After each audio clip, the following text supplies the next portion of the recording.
എൻ്റെ പേര് ടോം എന്നാണ്. ഞാൻ കാഞ്ഞിരപ്പള്ളിയിൽ നിന്നാണ് IFFK പങ്കെടുക്കാൻ വന്നത്. ഒരു 4-5 വർഷമായിട്ട് IFFKയിൽ സ്ഥിരമായി വരുന്ന ഒരു ആളാണ് ഞാൻ. അപ്പം ഇതുവരെ കണ്ടിട്ടില്ലാത്ത ഒരു സമ്പ്രദായമാണ് 2-3 ദിവസമായിട്ട് മെസ്സേജായിട്ട് ഫോണിൽ വന്നു തുടങ്ങി. അതായത് ഇന്ന സമയത്ത് ഇന്ന ഷോ ക്യാൻസൽ ചെയ്തിരിക്കുന്നു, അത് പിന്നീട് അറിയിക്കുന്നതാണ്. ഇങ്ങനൊരു 2-3 മെസ്സേജുകൾ ഒരു മണിക്കൂറിന് തന്നെ വരാൻ തുടങ്ങി. ഇത് ആദ്യം എന്താണെന്ന് നമുക്ക് മനസ്സിലായില്ല. സ്ക്രീനിൽ എന്തെങ്കിലും പ്രശ്നമായിരിക്കും എന്ന് ആദ്യം ഓർത്തു. അതിനുശേഷം നമുക്ക് മനസ്സിലാക്കാൻ സാധിച്ചത് ഇത് നിരന്തരം അങ്ങോട്ട് ഒരു കൗണ്ട് കയറി 19 സിനിമകൾ IFFK 2025 നിന്ന് ക്യാൻസൽ ആകപ്പെടുകയാണ് എന്നുള്ള രീതിയിലാണ് നമുക്ക് അറിയാൻ സാധിച്ചത്. അപ്പം നമ്മൾ റിസർവ് ചെയ്ത് വെച്ചിരിക്കുന്ന പടങ്ങളും ഈ കൂട്ടത്തിലുണ്ടായിരുന്നു. നമുക്ക് കാണണമെന്ന് ഓർത്ത് വെച്ചിരുന്ന നമ്മുടെ IFFKയുടെ ഉദ്ഘാടന ചിത്രമായ പാലസ്തീൻ 36 തുടങ്ങി നമുക്ക് പടം മിസ്സായി, നമുക്ക് കാണാൻ പറ്റില്ല. പക്ഷേ ആ പടങ്ങൾ പോലും കളിച്ച പടങ്ങൾ പോലും ക്യാൻസലാക്കുകയാണ് ഉണ്ടായത്.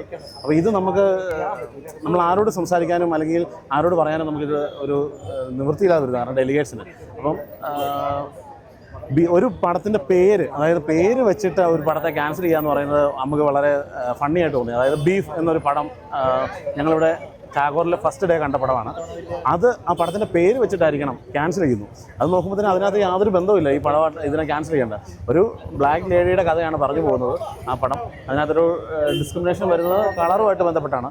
അതുവരെ ഈ IFFKയിൽ നിന്ന് ക്യാൻസൽ ചെയ്യപ്പെടുക എന്ന് പറയുന്നത് വളരെയധികം ഒരു ദുഃഖകരമായിട്ടാണ് ഞങ്ങൾക്ക് ഫീൽ ചെയ്തത്. ഇന്ന് തൊട്ട് 4 പടങ്ങൾ തിരിച്ചു വന്നിട്ടുണ്ട്. അതിൽ ബീഫ് ഉൾപ്പെടുന്നുണ്ട്. ബീഫ് ക്യാൻസൽ ചെയ്തിട്ട് പിന്നെ തിരിച്ചു വന്നിരിക്കുകയാണ്. അപ്പം ഇത് ഒരാളുടെ ആവിഷ്കാര സ്വാതന്ത്ര്യത്തിനെ ചോദ്യം ചെയ്യപ്പെടുന്നതായിട്ടാണ് നമുക്ക് തോന്നിയിരിക്കുന്നതും മനസ്സിലാകാൻ സാധിക്കുന്നതും. ഇത് ഇനി മുന്നോട്ടുള്ള വർഷങ്ങളിൽ ഇത് സംഭവിക്കാതിരിക്കാനാണ് നമ്മൾ ശ്രമിക്കേണ്ടത്. കാരണം 200 പടങ്ങൾ കളിക്കുന്നതിനകത്ത് നിന്ന് 19 പടങ്ങൾ ക്യാൻസൽ ചെയ്യുക എന്ന് പറയുന്നത് ഒരു 10% ക്യാൻസൽ ചെയ്യപ്പെടുകയാണ്. അപ്പോൾ ഇത് ഉണ്ടാവാൻ സാധ്യത ഇനി ഉണ്ടാവാതിരിക്കട്ടെ. ഇനി അതിൻ്റെ കൂടെ ഒരു കാര്യം കൂടെ പറയുന്നു, നമ്മുടെ അക്കാദമിക്ക് എന്തെങ്കിലും പിഴവ് പറ്റിയിട്ടുണ്ടോ എന്നും കൂടെ ഒന്ന് ചെക്ക് ചെയ്യുന്നത് നന്നായിരിക്കും. ഈ 19 പടങ്ങൾ ക്യാൻസൽ ചെയ്തതുമായിട്ട് ബന്ധപ്പെട്ട് നമുക്ക് മനസ്സിലാക്കാൻ സാധിക്കുന്നത് വെച്ചാൽ നമ്മൾ ഡെലിഗേറ്റ് പാസിലാണ് നമ്മൾ കയറി വന്നിരിക്കുന്നത്. അപ്പോൾ ഒരു 1180 രൂപ കൊടുത്താണ് നമ്മൾ ഈ പാസ് എടുക്കുന്നത്. അപ്പോൾ അതിൻ്റെ ഭാഗമായിട്ട് ഇപ്പോൾ ഒരു വ്യക്തി എന്ന നിലയ്ക്ക് എനിക്ക് ചോദിക്കാനുള്ളത് അക്കാദമിയോടും സർക്കാരിനോടുമാണ്. അതായത് ഈ പൈസ തന്നതിൻ്റെ എന്തെങ്കിലും റീഫണ്ട് നമുക്കുണ്ടാവുമോ? അതായത് 19 പടങ്ങളാണ് ക്യാൻസൽ ചെയ്തിരിക്കുന്നത്.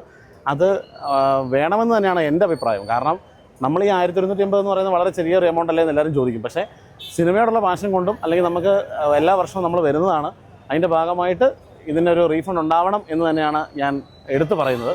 അത് എനിക്കെന്നല്ല, എല്ലാവർക്കും വേണ്ടതാണ്. അപ്പം എൻ്റെ അഭിപ്രായമാണ് എനിക്കിവിടെ പറയാൻ സാധിക്കുകയുള്ളൂ. സോ അതിനൊരു ഉത്തരം അക്കാദമി അല്ലെങ്കിൽ സർക്കാർ തരുമെന്ന് ഞാൻ വിശ്വസിക്കുന്നു. അതാണ് എനിക്ക് പറയാനുള്ളത്.